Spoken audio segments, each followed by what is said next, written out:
Hey guys, Tammy here, and in this video, I want to talk to you about having a victim mentality. Now, I don't know if you're guilty of this, but here's the thing about a victim mentality. It doesn't just affect things like your custody situation or your court case. This has an overarching impact on your entire life. So if you're guilty of this, the way I used to be in a lot of ways, then I'm going to help you try to get out of it, okay?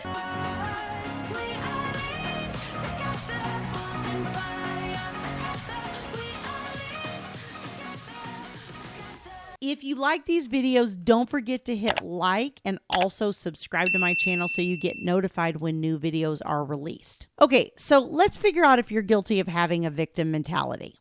So a victim mentality says, oh, all these things are happening in my life and they're happening to me. Okay, they're my boss is difficult and my coworkers don't like me and the government is taking all my money through taxes and my spouse is always in a grumpy mood and my children are difficult to deal with. And when we start kind of viewing this as something that's happening to us, why am I surrounded by all these people that are causing me grief or stress?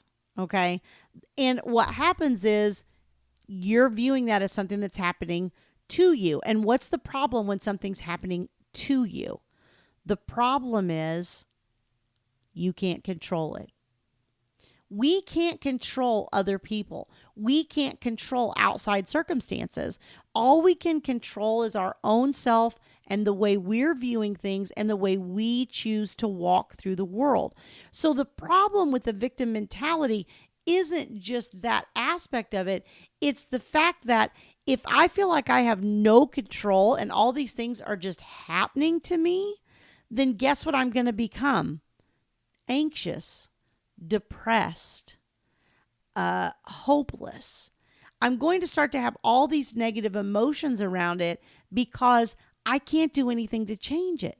And the way that we get out of that and we start to view things in a positive way is when we feel empowered and we feel like there is something that we can do. We always talk about, I always share I'm big into personal development.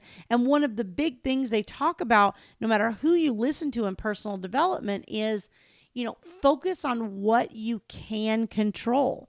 So I may not be able to control, my kids or my spouse or my job, but I can control whether I get enough sleep and whether I exercise and whether I, eat well and whether I decide to be in a good mood despite some negative things that are going on around me. When you start to focus on those things that you can control, it'll pull you out of that anxiety, out of that depression, and give you hope instead of you just sort of sitting and stewing in your victim soup, because that is not a happy place to be.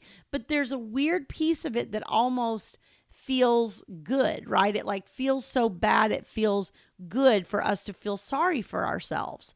And so, this is one of the things that when you get into a child custody situation and you're blaming that other person, not to say that that person isn't difficult, but when my whole focus is on this person is doing this to me, this is why this situation becomes so overwhelming and so frustrating, because then we feel like there's nothing that we can do about it. And honestly, a lot of times it's as simple as deciding not to let it bother you.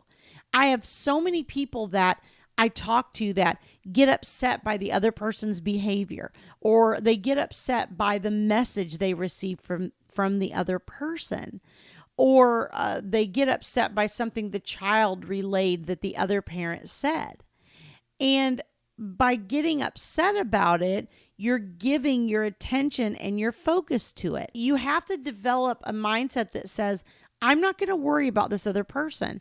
I'm not going to worry about what they're doing, about what their schemes are, or what they're, trying to get over on me or whatever. I'm just going to live my best life.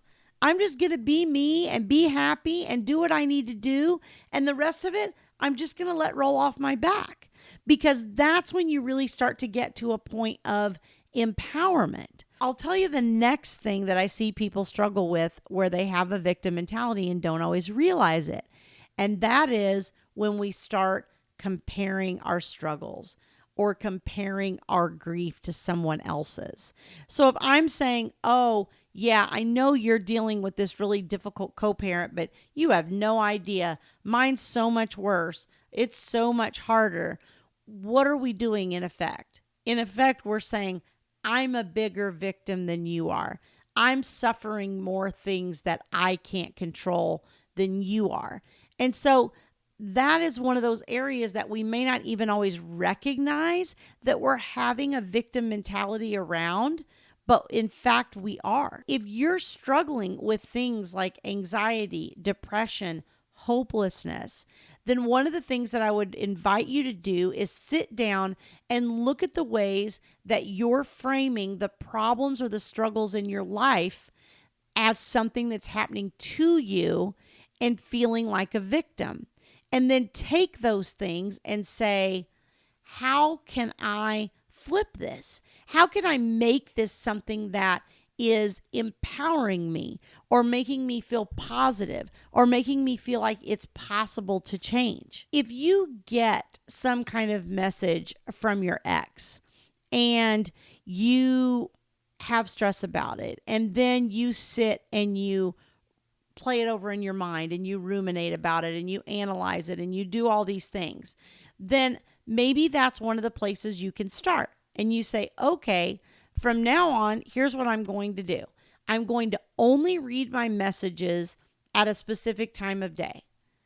And in between there, I'm not going to read them. Or maybe you have to pick twice a day, depending on your court orders and how often you have to respond and all those types of things. Maybe you have to do it a little bit more frequently.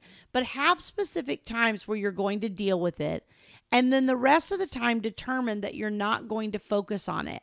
And when you do sit down to deal with it, write out your response. Leave it set for a little while if you can. Even an hour or two is helpful, but I love sleeping on it where you can. And then come back at the next time, at the next set time that you have to deal with this, and decide if you need to revise it or you're going to send it or whatever. Then you know what happens? Then it becomes, you know what?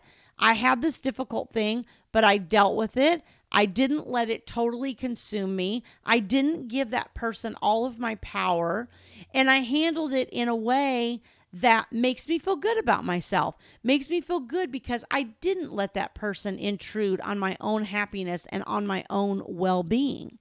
And particularly when you're dealing with high conflict people, this is how they rope us in, right? This is how they suck us back into the vortex, as Thomas always used to like to say, because when they can push those emotional buttons, then you're easier to manipulate. If I can keep you in victimhood, if I can keep you in that negative state of mind, I'm going to have a much easier time bullying you and making you feel fearful, and all the tactics that a high conflict person will normally use are going to be much easier to use on someone who is in a victimhood state of mind. The faster that you can pull yourself out of that and reframe things, the better off that you're going to be. And, I gave an example of a message from the other parent, but honestly, this can be used in all aspects of your life. Right now I've made a lot of references to my grief because, as you all know, I lost Thomas 3 months ago, and I've been in quite a lot of grief, as you can, I'm sure, imagine. There's good days and there's bad days. But if I sit and say, why is God letting this happen? Why did this have to happen to me? Why does everybody else have their spouse still? Why do I see people that are way older than me that still have their spouse? Why do I have to watch my stepkids not have their dad, or my sons have their stepdad, who is a wonderful role in their life? And those are the types of questions I'm asking myself about losing Thomas. Then I'm in a victim state, right? Guess what I'm probably not going to be able to do in a victim state? Not going to be very good at getting up and being productive each day. Not going to be good at being present for all of the kids. Not going to be good at serving my clients and trying to do something to make the world a better place and contribute on the level that I want to contribute to in helping other people, I'm not going to be equipped to do any of that. But if I can say, look, this happened, but you know what? I'm so much better off than I was when I met Thomas 17 years ago. Like, there's so many things that he did, that he changed in my life, and such a positive impact that he made. And so how do I carry that forward? How can I continue that legacy? How can I take that kindness and that love and everything he showed for me and push that out and pay it forward to other people and to help other people in our community? And when I come at it in that form, sorry guys, I didn't mean to get emotional on that one, but when I can come at it in that form, even though it's painful, right? You can see the pain in me, which is part of why, we resist this, because we have to get in touch with our real emotions around it. But when you can come at it from that real, genuine place of how you feel about it, then that's going to empower you. Then I feel like, okay, let me get up. Let me serve others. Let me push this legacy forward. Let me make sure everybody that hears my voice knows what a kind, wonderful person that Thomas was. And so, I would just encourage you to really sit down and look at the things that you feel like are sufferings in your life right now, things you're struggling with, from whether that's, your difficult ex, your child's behavior, some loss that you're suffering like I am, whatever that is. Reframe that and ask, how is this serving you? How is this empowering you? How is this enabling you to show up in the world the way you want to, or maybe even better than you thought would be possible? Please do that exercise. Please sit down and reframe things. It will really help you. It helps me on a daily basis to keep my mind frame in that positive mindset and deal with things that I feel like are a struggle in my life, so that we do not sink in to victimhood mentality, right? Life is not happening to us. Life is happening for us. If you'd like to learn more about my coaching services, please go to divorceuniversityonline.com/VIP-coaching. There's a link on that page where you can book a free strategy session with me. I would love to talk to you, learn more about your story, and figure out how I might be able to support you in this journey. I'll see you all in the next video.